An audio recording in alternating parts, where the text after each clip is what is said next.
How are you Yeah, today? Thank you so much for joining me. pleasure. Yeah, no, here it's morning, so I'm sitting here with my morning coffee. Yeah, All I'm sitting good. here with my coffee as well, though I think I've made the mistake because it's 5 o'clock in the evening and I don't think I'll sleep tonight. Yeah, So, not the smartest thing in the world for me to do. no, no, no. You live and learn, uh, potentially. maybe one day. Maybe when I'm Hmm. dead. Well, thank you so much for joining me. Huge tour coming up all across the world. New album coming out in January as well. How are you feeling at the moment with everything so close? Well, since I've basically just came out of the whole studio bubble, so I'm still a bit bewildered in a way.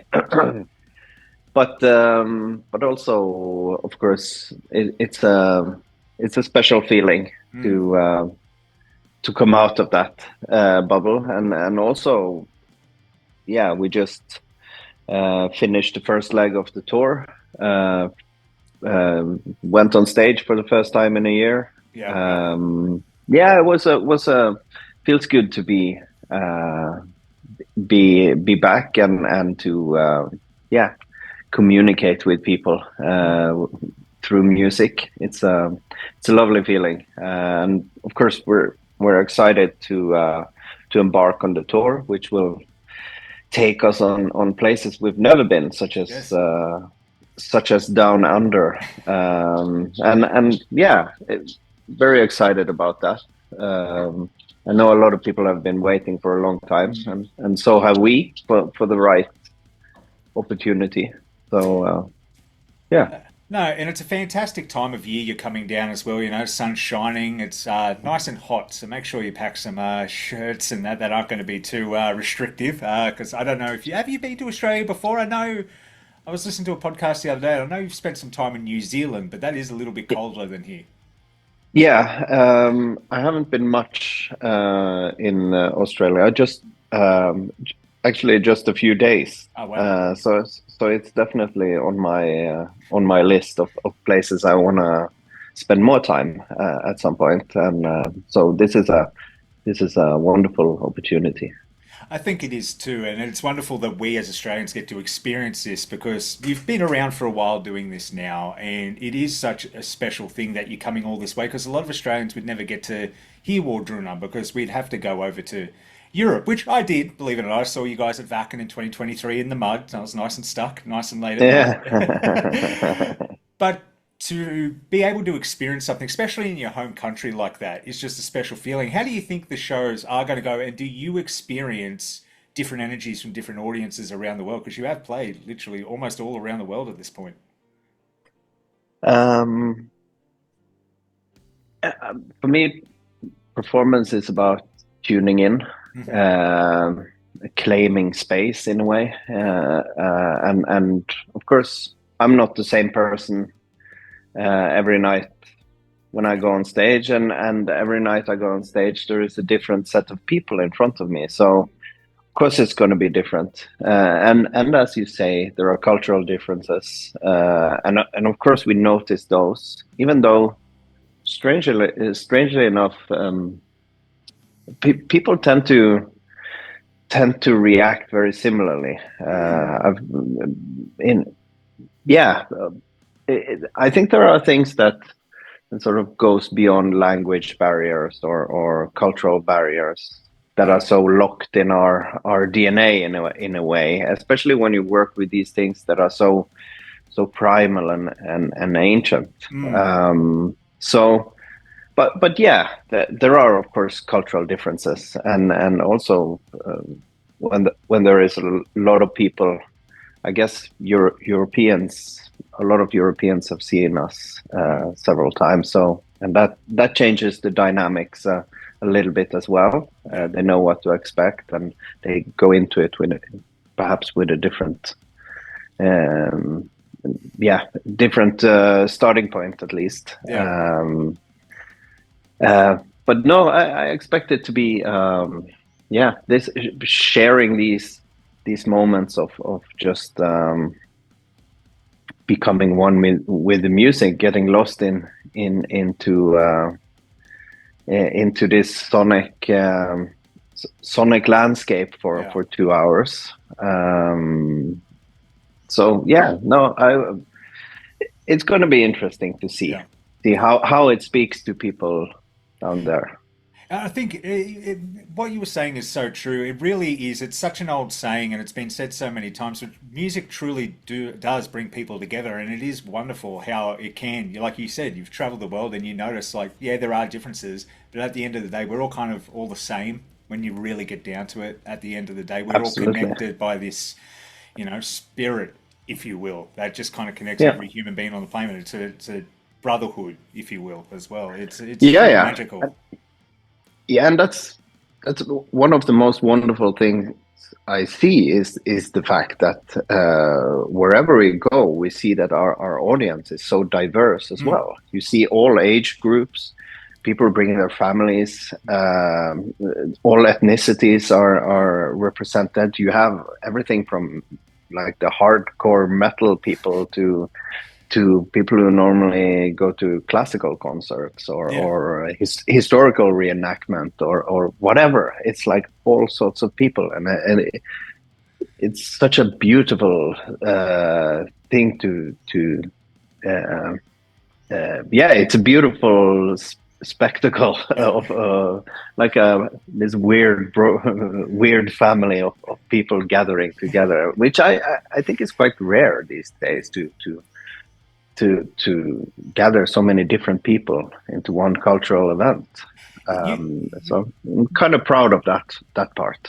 and you should be, because you're 100% right. If I go to a Slayer concert, for example, I know exactly the type of people I'm going to see at that Slayer concert. If I go to an Iron Maiden Mm, concert, I know what I'm going to see there. But you're right. It is something that just kind of brings people from all different ways of life that would normally never cross paths together to kind of mm. share one experience, which is fantastic as well. But getting Yeah. on to the new album coming out in January whilst you're in Australia, that's kind of unreal as Yes. well. Yeah. Yeah. Absolutely. Kind Is of an extra Yeah. twist. It's not only are you debuting Wardruna down here, you're also bringing the album out while down here. So there's going to be, certain emotions flying around for you. How excited are you for people to finally listen to this whole album as a whole? I think it's an. I've always worked albums like a concept album, so everything somehow connects to each other. But I think on this new one, even more so. Yeah. So it is an album that makes a great deal of sense to listen to as a whole, Yeah. and also to delve a little bit into the lyrics, which are always found in the booklet with translations, Yeah. English translations. I think those it's a I think that's an important part. It's not a necessary part, but of course, if you want to go more into Mm. more in depth into to what it is we're singing about or what stories we are actually telling. I that's it's definitely something I recommend, and this album perhaps more so than ever to listen to as a whole. And I love that you do With it. the That's, sorry, continue. yeah, no, especially this six song sort of journey Mm. or exploration of the bear, Yes. which is of course very much connected to each other, sort of describing, of course, both the human bear relation a little bit Mm. in um, a totemic sense, or how we have related to it, or parts of it, because that is such a multitude of different traditions and myths, and from all across the world. So it's sort of boiled into essence, but but mostly it's about the bear itself. Yeah. It's cyclic being portrayed. Um, its journey through the how it so perfectly uh, with its own rhythm Mm. mimics the circle of life, Yeah. life, death, and rebirth over and over. Well, it's interesting because you do, and I do love that the music videos as well will also have a translation. I do love that because you kind of, yeah, like you said, you don't need to understand the lyrics, but sometimes, when you feel a certain way listening to something, you go, okay, what is really being said to me? I need to dive in and Yeah, understand why this is connecting to me. So it yeah, is good that you do it, and I love that you do it because people could just translate and put it online and we could get the wrong message. So it is important that you kind of get that out there as yeah. well. So I'm very glad you do. It was any reason for the bear in particular that you wanted to tell the story about?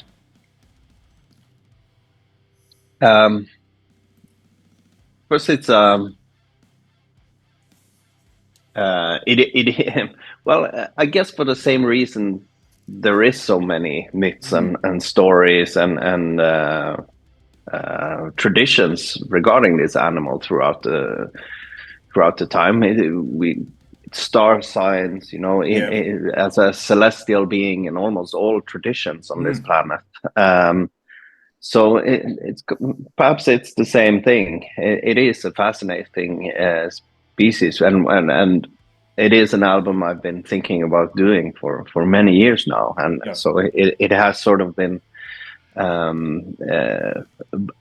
yeah, bubbling under the surface for a while. Something I've been thinking about a lot, trying to find like the perspective, the voice, Yeah. and what actually I wanted to say. Because, and at some point, it became um, very clear to me that this needed to be a more contemporary based story. Yeah. Um, I don't think the world needs another "hey ho, berserkers are cool" kind of yeah, the human aspect of it, and the bear doesn't need our cultural Mm, ornamentation to be its own powerful, beautiful being. The yeah. bear itself is. I'd rather stay here and now and contemplate over what is it about the bear um, that created all of these totemic traditions. Yeah. That yeah. So it's very much about that. The Yeah. bear itself. How does it work, and what story does it tell? Why have we seen it as the teacher Mm. in so many traditions, etc. Yeah, Yeah, no, that's a great answer as well. It gives you something to think about as well. And you're kind of right. I think if we had another song about how cool berserkers are, I'd go insane. You can't yeah, take all the songs away from Monomath. Don't get me wrong, I love a Monomath, but that's their gimmick. But at the same time, look, it's very exciting that you get to come down here and do these shows as well. Playing live, how long did it take you to figure out how to translate the music you started creating all those years ago?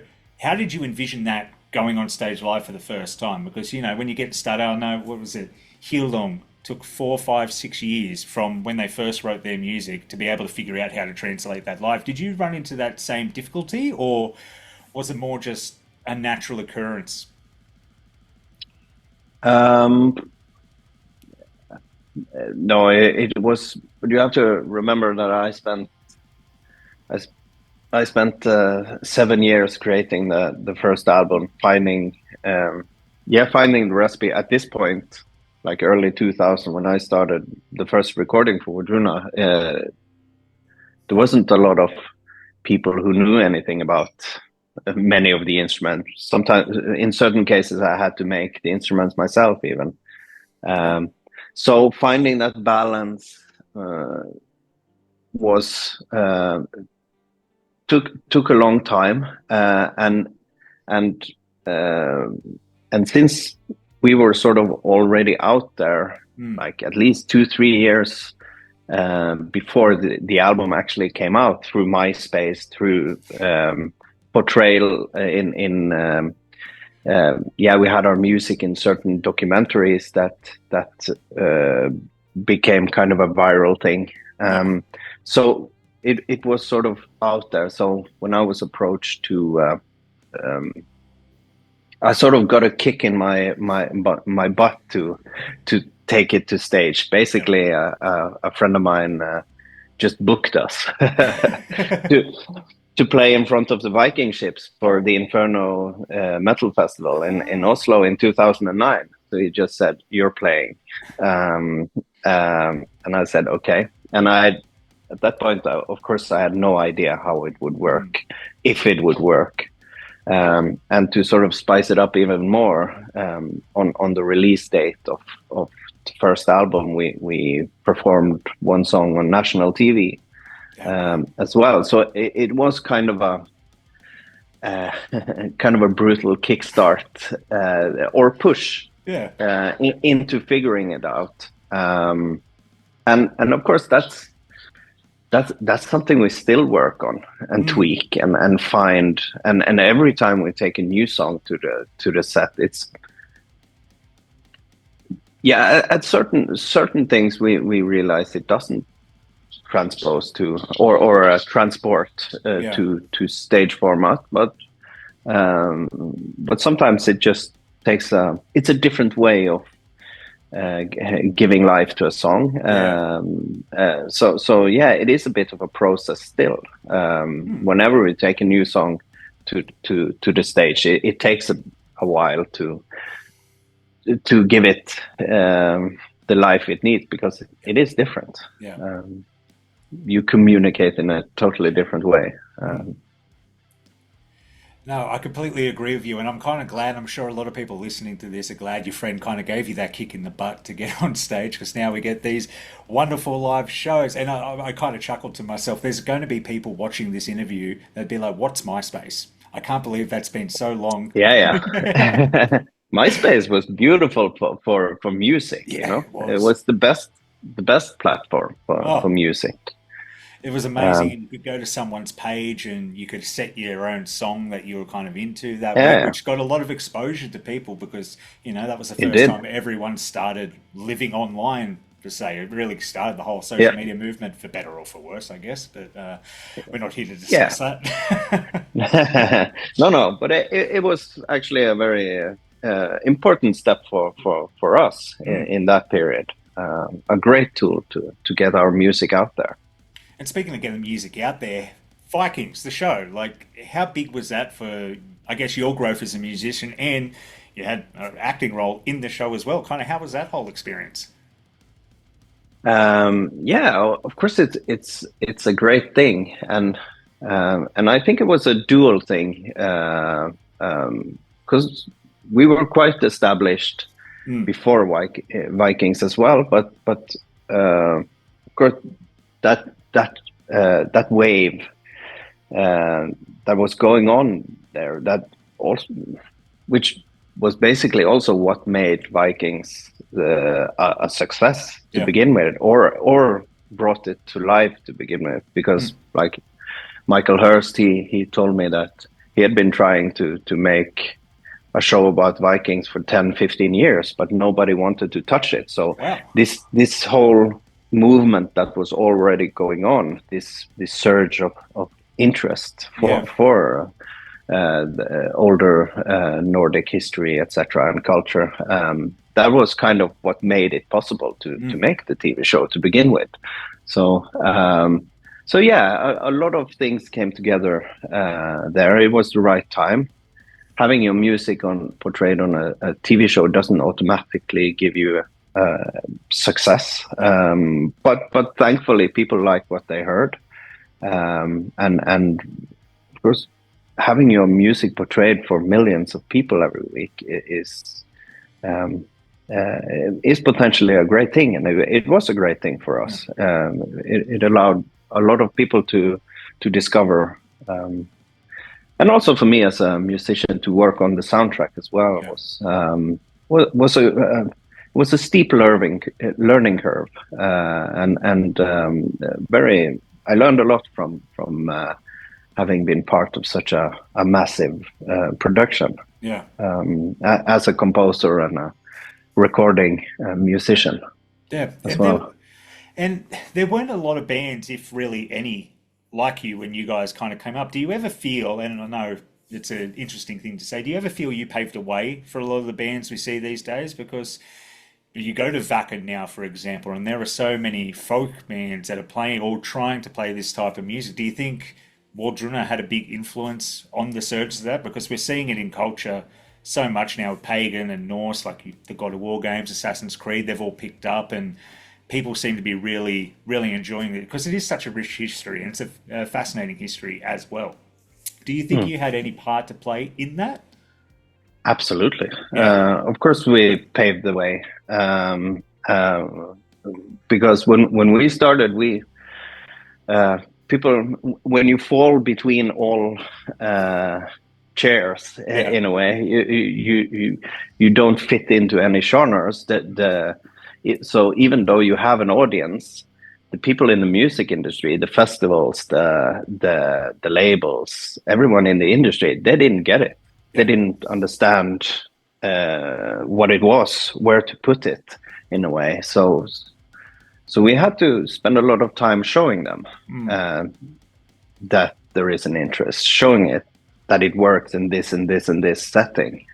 So yeah, that took quite a lot of work, and so of course the path uh, um, for those who came behind us was more easy in the terms that that the people in the industry knew that this type there is an interest for yeah, this, there is an audience, and then they dare, or basically there is no risk in booking these artists because there is an interest. So we kind of paved the way yeah. a bit, and of course inspired a lot of new artists to also create with this type of instrumentation Yeah. or concepts, which is a natural thing Yeah. when you when something. Yeah, I take it as a compliment Yeah. that people that we inspired other people to do same kind of things. And that's a magical thing in itself because it kind of shares. You can't keep music hostage, and the fact that you were able to get out there and kind of open the gates for everyone else who enjoyed this type of music to create this type of music and know they could go do it and could share it with the world is a truly beautiful thing in itself. But I do have one more question for you before I let you go about that.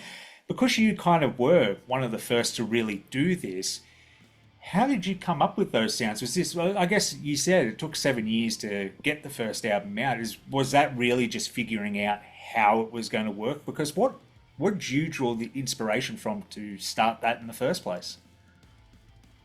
Um, well, in hindsight, I think I